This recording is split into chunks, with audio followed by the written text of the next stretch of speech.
What's up everyone, Nick here, and it's another Tuesday, so of course I'm answering another one of your questions in my Ask Nick series.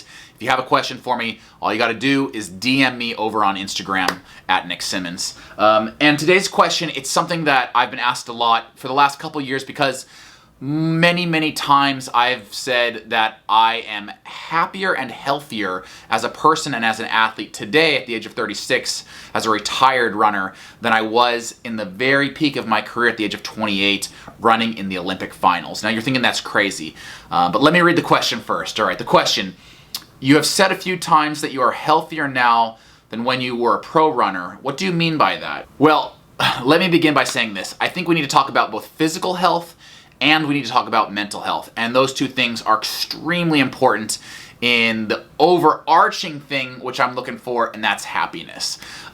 In terms of physical health, you're probably saying, Nick, you're 36, you can't run as fast as you used to.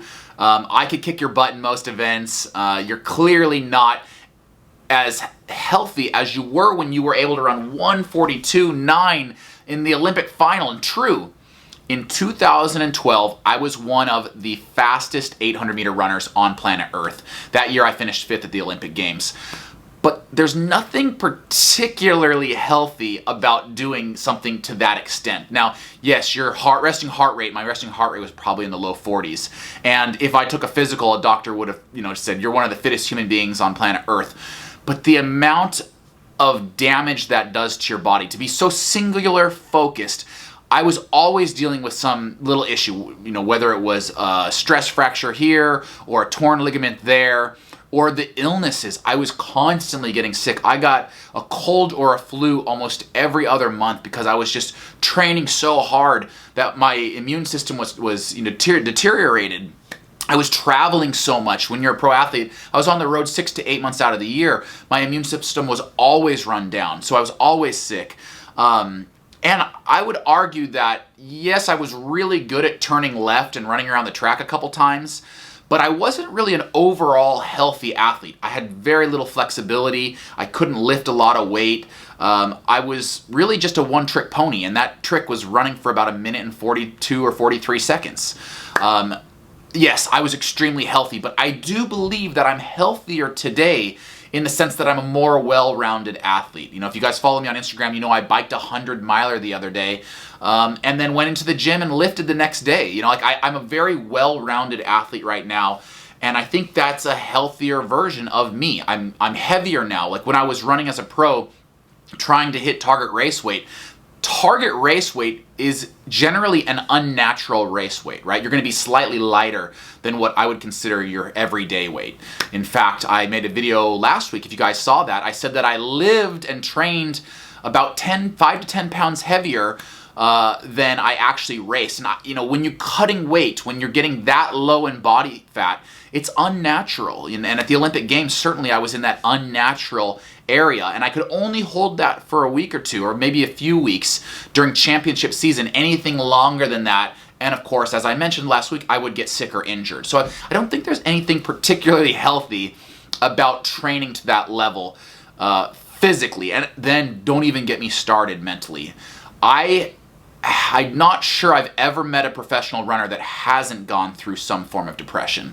And some spend their entire careers in what I would believe to be a clinical depression. And I can speak to my own career.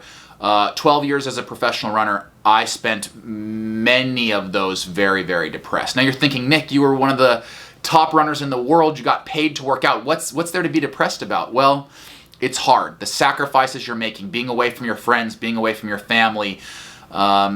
Working out is a gift and a blessing, and I love doing it, but sometimes after you've run 10 miles every single day, day in and day out for months and months on end, it really takes a toll on you physically and mentally. But perhaps the worst is that when you do make those sacrifices and you make that investment and then something goes wrong, maybe you get tripped in a race, maybe you get a stress fracture, maybe something horrible happens and you can't capitalize on all that hard work that you've put in, that's what tends to lead to spiraling depressions. And if you've ever been injured as an athlete, you know exactly what I'm talking about. I remember in 2014, I was ranked, coming off of being ranked number 2 in the world in 2013, I go into the 2014 season and I get what's called an avulsion stress fracture in my knee. And it cost me the entire season, the entire outdoor season of 2014 I sat out. And having been ranked number 2 in the world, I was saying no to, the amount of money meet directors were throwing at me would make your jaw drop. And I'm actually thinking about making a video about that kind of money that was out there at that level. If you get this video to, let's say, 1,000 likes, I'll make that video. But when I couldn't capitalize on all the hard work I'd put in, on all the sacrifices I'd made, boy, that sent me into a really crazy depression. And then you can even talk about coming off the high of running in the Olympic Games. I mean, this picture right here, pictures me in the 2012 Olympic final, one of the highest points of my life. The minute that race was over, I went into a very big depression, as many Olympians do. Michael Phelps said it best. 80+% of Olympians will go into a depression after the Olympic Games. Imagine the high, the pinnacle of your career, decades of work, all culminating in that one moment. Talk about a letdown or a hangover afterwards. You go from being the center of attention for 7 to 8 billion people, all watching you and what you're doing at the world's biggest party, and then the next day they've all moved on to something else. And some people retire at that moment and they don't have a sense of purpose afterwards. And some people's entire economic house of cards comes crashing down because the sponsors pull out after the Olympic Games. They lose their sense of purpose, they lose their financial income. It leads to spiraling depression. So the fact that I am not subject to that lifestyle anymore, I would say I'm much happier today as a YouTuber, as an entrepreneur, as a guy who just pursues general fitness. I'm happier and healthier.